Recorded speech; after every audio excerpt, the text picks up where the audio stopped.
Paix et joie. Avec vous, je dis merci à Dieu, avec les confrères prêtres, en lien avec le curé, même s'il est absent, les autres vicaires.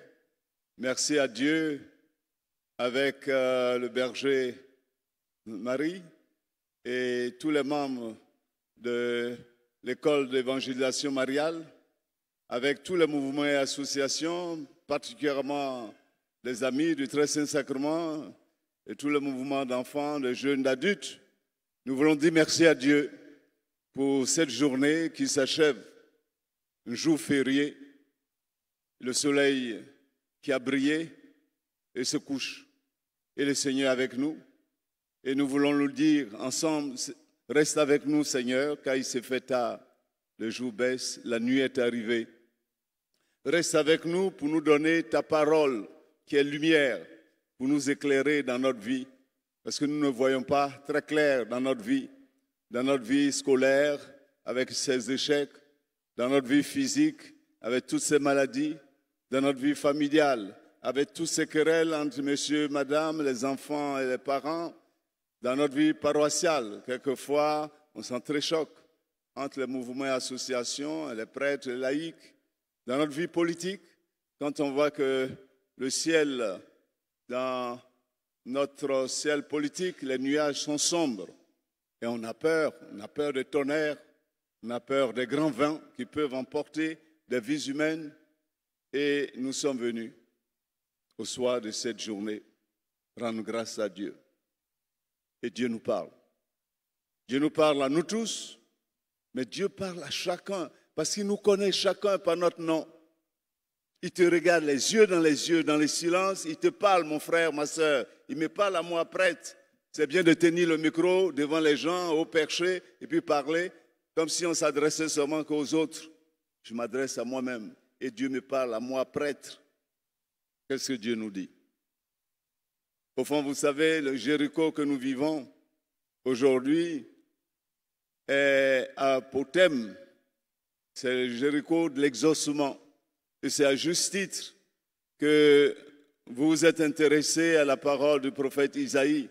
Au jour du salut, je t'ai exaucé. C'est Dieu qui parle à travers son prophète. Et Dieu ne peut pas nous mentir. Au jour du salut, je t'ai exaucé. C'est-à-dire Dieu nous exauce. Et les textes qui nous sont proposés à notre méditation, particulièrement l'évangile que nous venons d'entendre, on va dire, ah bon, ils ont choisi par rapport au thème. Il n'y a pas de hasard en Dieu. C'est les textes du jour. Et ces textes ont été lus partout à travers le monde, où il y a l'église catholique, où il y a eu des célébrations, en pensant à la pêche miraculeuse. Dieu nous exauce. Parce que par moments, vous et moi, comme Pierre, dit, mais on a pêché toute la nuit. On n'a même pas pris un petit poisson, un petit fiki là, on n'a même pas pris. Toute la nuit, on est fatigué. Mais tu me dis d'avancer au large, de jeter le filet, je vais le faire. Mes chers amis, c'est ainsi dans notre vie. Quelquefois, dans notre vie sentimentale, on ne voit plus rien. Je suis fatigué. Seigneur, j'ai tourné en rond comme ça. J'étais avec cet homme-là. Je pensais que c'est l'homme idéal, alors que c'est tombé. Je pense à cet autre. Je ne suis pas une fille de mauvaise vie. Je vais me marier. Et je fais confiance en cet homme. Il n'avance pas. Et le temps passe. Le temps, lui, il avance. Toute la nuit, j'ai péché. Je n'ai rien pris. C'est un peu ça, notre situation. Mais je suis toujours malade. Malgré les soins. J'ai dépensé pratiquement tout mon argent. Et je n'arrive pas à saisir ma santé. Je fonds comme une bougie au soleil. J'ai l'impression que Dieu n'entend pas. Et Dieu nous dit, jette le filet. N'aie pas peur. Au jour du salut, je t'ai exaucé. N'aie pas peur, ne te laisse pas abattre. C'est le diable, le Satan qui vient à côté de toi et dit, tu perds ton temps. Aujourd'hui, jour férié, là. Demain, vous travaillez. Tu ne peux pas prendre ton temps, te reposer. Dieu, il n'entend pas. Dieu, il dort dans la barque. Et tu viens perdre ton temps ici à chanter, à danser. Le Satan, il est là pour nous décourager. Mais le Seigneur vient à notre secours jetez le filet. Parce qu'au jour du salut, je vais t'exaucer. Demandez, vous recevrez. Demandez, vous recevrez. Il faut croire en cela. Oui, mais cette année encore, je fais l'échec à mon bac, à mon BPC, ce n'est pas possible. Moi, je ne viens plus prier. Toute la nuit, j'ai jeté le filet, je n'ai rien pris. C'est toutes ces situations de vie que nous menons, où nous avons l'impression que Dieu dort dans notre bac, il n'entend rien. Nous avons péché toute la nuit sans rien prendre. C'est toutes ces situations de blocage, toutes ces situations où j'ai l'impression que ceux-là, et pourtant ils ne viennent pas à l'église, hein? Ils ne prient même pas. Hein? Et c'est des fétiches. Mais c'est eux qui prospèrent dans leur commerce, dans leurs activités professionnelles. C'est eux qui prospèrent dans leur vie matrimoniale. Grâce à sa femme, là, elle vient de faire des jumeaux. Et moi qui prie, je suis légionnaire, je suis choriste, je suis ami du Saint-Sacrement, ami de Saint-Joseph. Je prie. Il n'y a rien. Ça fait 5 ans que je suis marié, même pas un enfant qui vient. Mais Seigneur, je ne comprends pas. Toute la nuit, j'ai péché sans rien prendre. C'est ça notre situation.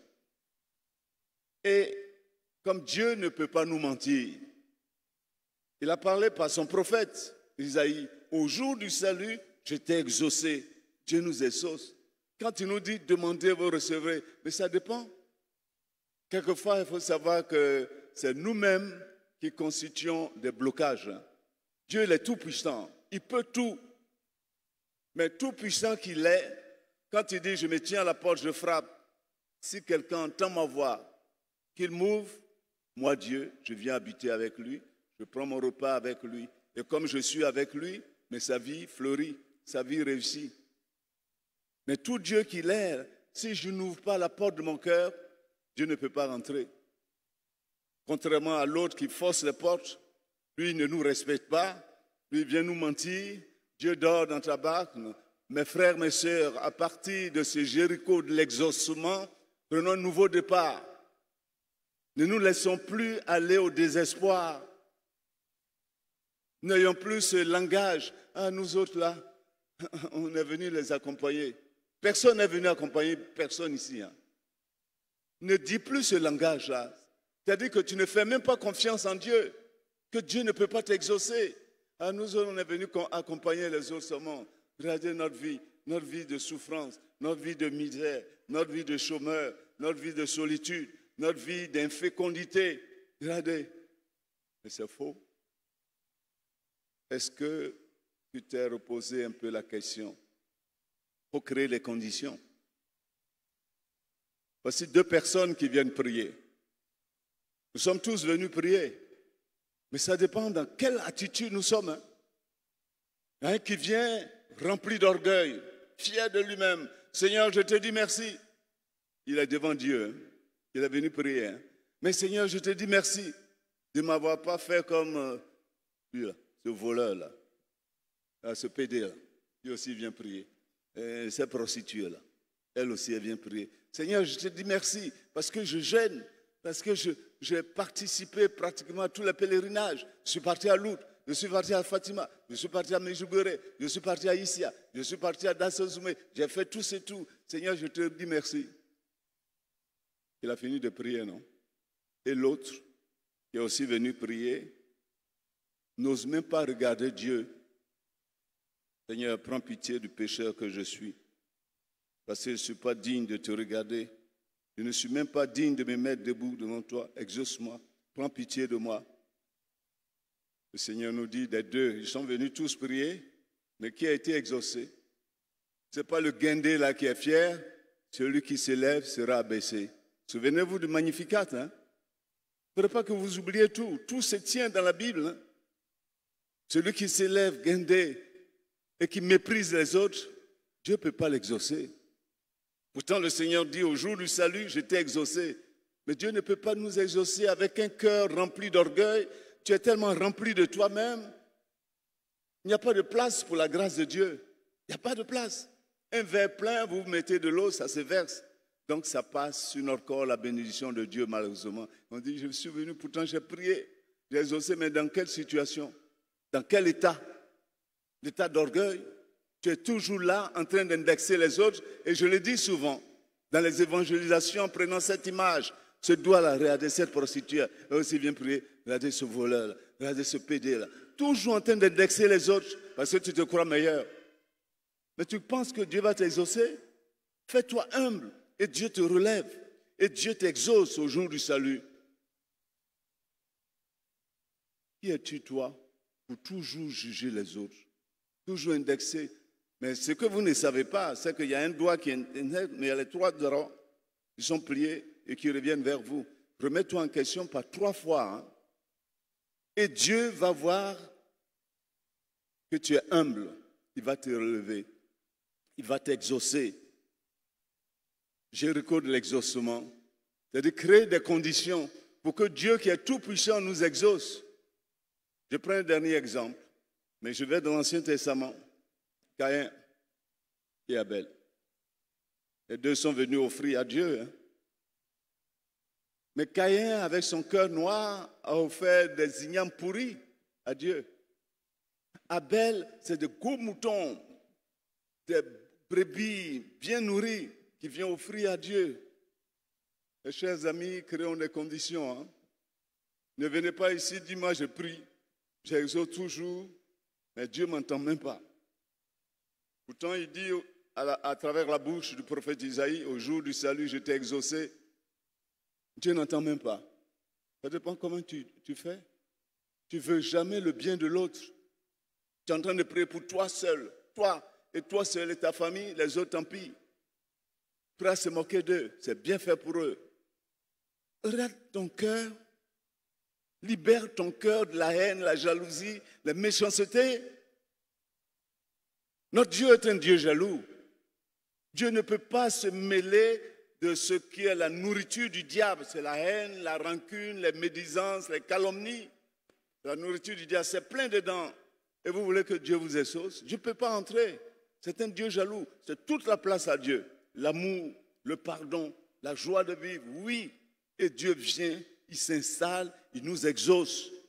Donc il y a les conditions de l'exaucement. Hein. Il ne s'agit pas de dire, j'ai recours d'exaucement, puis c'est fini. Il suffit de demander. Je demande comment? Je viens communier comment? Avec, c'est un peu comme une assiette sale. Vous mettez un bon plat de foutou dedans. Et comme je suis ici un poteau, un bon plat d'akeke, d'abodjama et de la sauce, dans une assiette sale. Mais vous allez en mourir. Ne communions pas pour nous condamner. Hein. Libérons notre cœur, encore une fois. Et je fais l'application et je termine avec la situation politique. C'est la haine qui fait que nous sommes dans cette situation. L'orgueil qui fait que nous sommes dans cette situation. On a tous peur. Peur en ce sens que nous nous souvenons de ce qui s'est passé dans les différentes crises en Côte d'Ivoire. Et l'une des crises la plus douloureuse, 2010-2011, après les élections. 3000 morts officiellement. Et on a vu la méchanceté, on a vu la haine. Et moi, quand j'ai vu des cadavres partout dans la rue et des gens même qu'on braisait, une personne humaine, même un agouti, pour braiser un agouti, on le tue d'abord pour qu'il ne souffre pas, mais des personnes vivantes ici en Côte d'Ivoire qu'on a mis dans le feu. Et puis des gens sont là, il bouge encore, il bouge sa main, et puis on met le feu. C'est bien fait pour lui. Pire que des bêtes féroces. Pire que, on est descendu au-dessus des bêtes féroces. Les bêtes féroces, les lions, les tigres, là, quand tu vois un animal, un cadavre, il passe à côté, il ne s'approche pas. Hein. Mais nous, là, un cadavre, on le met encore dans le feu, puis on est content. Voici ce que nous avons vécu. Et on doit encore revivre. C'est en ce sens que les gens ont peur. Les gens, ils bougent, mais ils ont peur. On n'a pas le droit. Dieu nous a mis sur cette terre pour que nous vivions heureux, pour le retrouver dans la joie éternelle. C'est pour cela que moi, dans mon rôle, je suis parti à la radio. J'ai parlé, et comme les ennemis de la paix m'ont entendu, ils m'ont attendu au rond-point central, au rond-point, oui, à Kwaba. Je venais de finir la radio, l'émission. Parce que ce n'est pas normal qu'on tue les gens comme des animaux, des cadavres partout, arrêter la guerre. Ce n'est pas normal. Vous allez en répondre devant Dieu. Ben, ils n'ont pas aimé mes paroles. Donc ils m'ont attendu. Tirez sur moi. Mais je crois que Dieu a voulu que ce soir, je sois ici à Saint-Michel pour prier avec vous. Il n'a pas voulu que je meure. On va tous mourir, tous. Ceux qui tuent, ceux qui sont tués.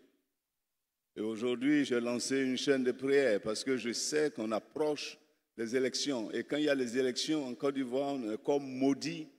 Les élections, ça veut dire tête coupée, bras coupés, sang versé, maison détruite. C'est quoi? Pour un jeu politique qui passe. Aujourd'hui, je m'allie avec un tel contre un tel. Après, non, il ne fait pas mon affaire. Je suis avec lui. Mais c'est un jeu. On va se tuer pour ça. Et on ne peut pas parler. Alors, quand on cherche à vous faire taire, il faut choisir les moyens. Ah, la Béabécan, par cette femme-là que vous avez vue sur les réseaux sociaux, vous êtes tellement accrochés aux réseaux sociaux, la Béabécan, dans sa paroisse, là, a caché Soro dans sa paroisse. Ça veut dire quoi? Ça veut dire, ah bon, certains, la nuit, peuvent venir cacher les âmes. Et puis, Soro a fui, mais vous avez caché les âmes, voici ça. On vous met en prison. Et la prison, ce n'est pas ce qui va se passer. Il fallait que je dise ça. Et je l'ai dit. Cette pauvre femme, un peu cervelée, qui insulte la Vierge Marie copieusement, qui insulte Jésus-Christ, est mise aux arrêts. Peut-être que vous n'avez pas appris. Je ne suis pas content. Je ne veux pas de ça pour mon pays. Je ne veux pas qu'il y ait des illuminés qui mettent de l'huile sur le feu. Quand vous avez vécu vous-même dans votre chair et dans ma chair marquée jusqu'à ma mort, des balles, des plombs chauds dans votre corps, vous ne voulez plus vivre ça. Vous ne voulez pas que les autres vivent ça. Et que certaines personnes, guidées par le diable, mettent l'huile sur le feu pour que ça explose, il faut les arrêter tout de suite. C'est ce que j'ai fait. Je suis fier de l'avoir fait. Il est aux arrêts, qu'elle réponde. Je ne me moque pas d'elle. Mais quand on crache en l'air, on s'attend à recevoir des gouttes sur son nez. C'est ça qui se passe. Je ferme vite la parenthèse, ça ne m'intéresse pas. Ce qui m'intéresse, c'est comment vous n'allez pas vous laisser décourager, vous laisser abandonner par le désespoir. Au jour du salut, j'étais exaucé. Ma prière, c'est que personne ne repart d'ici les mains vides. Que le Seigneur entende vos prières, qu'il vous donne et la santé, et le mariage, et le travail, et la vie heureuse. C'est notre prière. Notre vie est trop courte. On passe trop vite.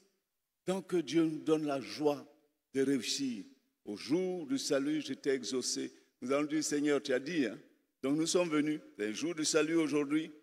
Nous te demandons d'exaucer toutes nos demandes.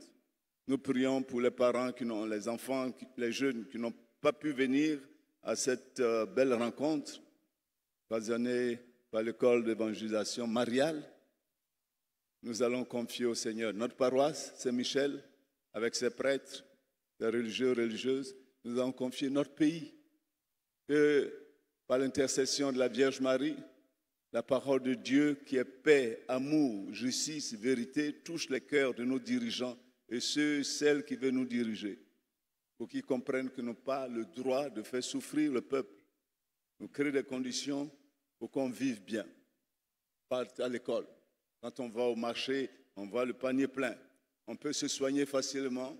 On peut vivre heureux. C'est ma prière. Qu'il en soit ainsi et que Dieu bénisse chacun, chacune au nom du Père et du Fils et du Saint-Esprit. Paix et joie. Alors, à la fin de la messe, j'ai dit au berger, en présence de mes frères et sœurs, amis du Saint-Sacrement, que nous allons exposer le Saint-Sacrement pour un temps où je vais prier pour les différents cas. On va prier pour les... Je suis venu parce que moi, quand on m'invite, pour moi, je donne ce que Dieu m'a donné. Je suis exorciste. Je suis l'exorciste de l'archidiocèse.